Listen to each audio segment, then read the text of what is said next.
Bonjour Frédérica, Bonjour. vous êtes journaliste et vous placez la quête de sens et la guérison du lien au cœur de votre action. Vous avez écrit un livre, Les sagesses d'ailleurs pour vivre aujourd'hui. Est-ce que vous pourriez nous en dire un peu plus sur votre parcours et ce qui vous a amené à écrire votre livre? Oui. Alors ces sagesses d'ailleurs sont les sagesses des peuples racines. Euh, En réalité, donc j'étais journaliste. Je m'intéressais effectivement à la question du sens. Ça c'est une question centrale pour moi qui a toujours été présente dans mes recherches.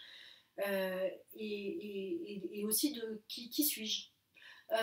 Et c'est à travers ça, en fait, étrangement, qu'un jour, j'ai rencontré un des passeurs qui sont dans ce livre, donc, qui travaillait avec les Indiens Kogi de Colombie.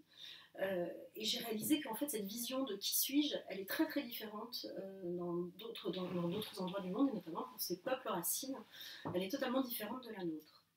Donc j'ai eu envie d'explorer ça, et en fait, petit à petit, j'ai rencontré d'autres passeurs de ces peuples racines, qui chacun avait, on va dire, des découverts de l'intérieur, c'est le fonctionnement de ces peuples-là, leur autre regard sur le monde. Et à un moment, il m'a semblé indispensable de les rassembler parce que vraiment, ça apportait, on va dire, une ouverture sur une connaissance universelle que nous, dans notre civilisation moderne, on a un peu perdue, en fait. Et vous transmettez au fil des pages les savoirs justement et les sagesses de ces peuples racines. En quoi le mode de vie de ces hommes et ces femmes diffère-t-il du nôtre? Alors, jusqu'à il n'y a pas très longtemps, tous ces peuples-là vivaient en lien direct avec la terre sur laquelle ils sont, sur laquelle ils vivent.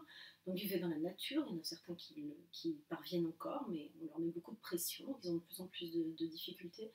Et le fait de vivre dans cette nature, de ne pas être dans une logique de bâtir à l'extérieur et de transformer l'environnement extérieur, euh, fait qu'ils sont très différents aussi à l'intérieur. Du coup, dans leur façon de vivre, il y a naturellement une forme d'harmonie avec ce qui les entoure, là où nous, on va considérer tout l'extérieur comme une ressource, comme quelque chose qu'on peut exploiter, qu'on peut transformer. Eux vont être en permanence dans l'idée de qu'est-ce que qu'est-ce que je prends à la nature et du coup qu'est-ce que je lui rends. Il y a un échange en permanence. C'est les Kogi disent zigoneshi, ça veut dire je te donne, tu me donnes. C'est-à-dire qu'il y a cette idée que dans toute action, il y a toujours une idée de don. C'est la nature déjà nous donne quelque chose, donc on la remercie. Donc il y a une idée de gratitude aussi. Il y a toutes ces notions-là qui sont présentes dans leur façon d'être au monde. En fait. Aujourd'hui, nous nous imaginons tout simplement hors sol. Or, eux vivent dans la nature et se sont toujours sentis partie de cette nature, enfin être une partie de cette nature. C'est-à-dire que nous, on voit l'homme au-dessus, à l'extérieur, eux se voient vraiment comme étant dedans, ils sont un élément de l'équilibre de cette nature. Donc évidemment, ça, ça, ça modifie totalement le lien à cette nature. On ne peut pas détruire une forêt dont on dépend. Donc on est toujours dans un échange.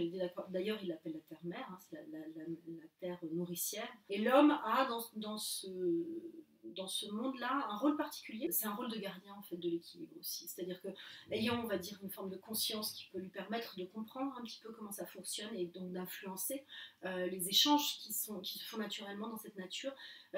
Comme il a cette conscience, il a aussi la responsabilité de cette conscience. C'est-à-dire que du coup, il a la responsabilité d'être le gardien de l'équilibre.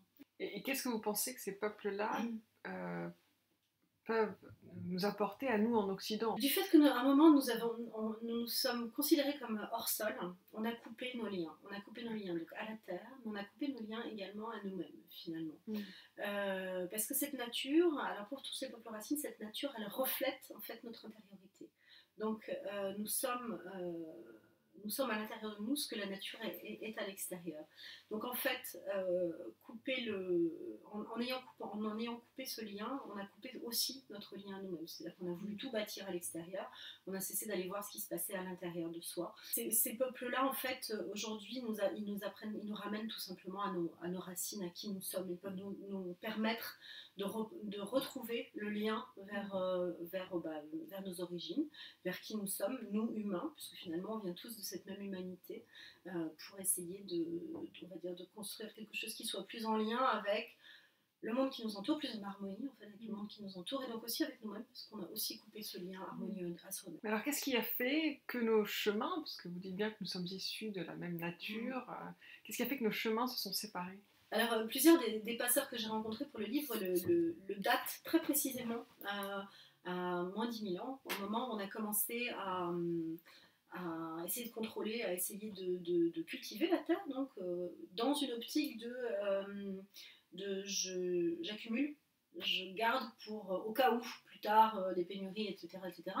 Et donc à partir du moment où on a commencé à créer cette agriculture qui nous a amené progressivement à notre modernité aujourd'hui, où vraiment on est beaucoup dans le contrôle, dans la prévision, le calcul, l'anticipation, euh, en inventant ce nouveau système, on a aussi perdu quelque chose, me disent ces passeurs, et c'est vrai qu'eux l'ont retrouvé auprès de tous ces peuples racines, encore une fois, de façon universelle, c'est la confiance.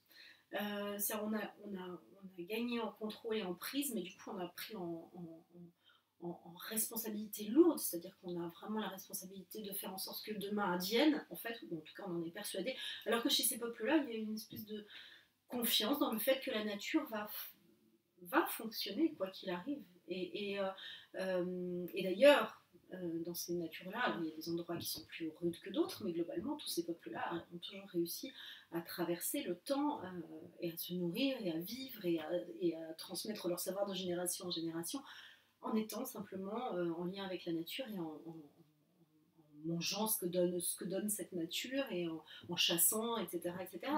Donc c'est vrai qu'il y a chez eux dans leur état d'esprit, ça crée quelque chose qui est de l'ordre de la confiance que nous avons perdu. Nous n'avons plus confiance dans le lendemain, nous nous protégeons en permanence, nous sommes toujours dans l'expectative, l'angoisse du lendemain finalement, qui est beaucoup moins présente naturellement chez eux.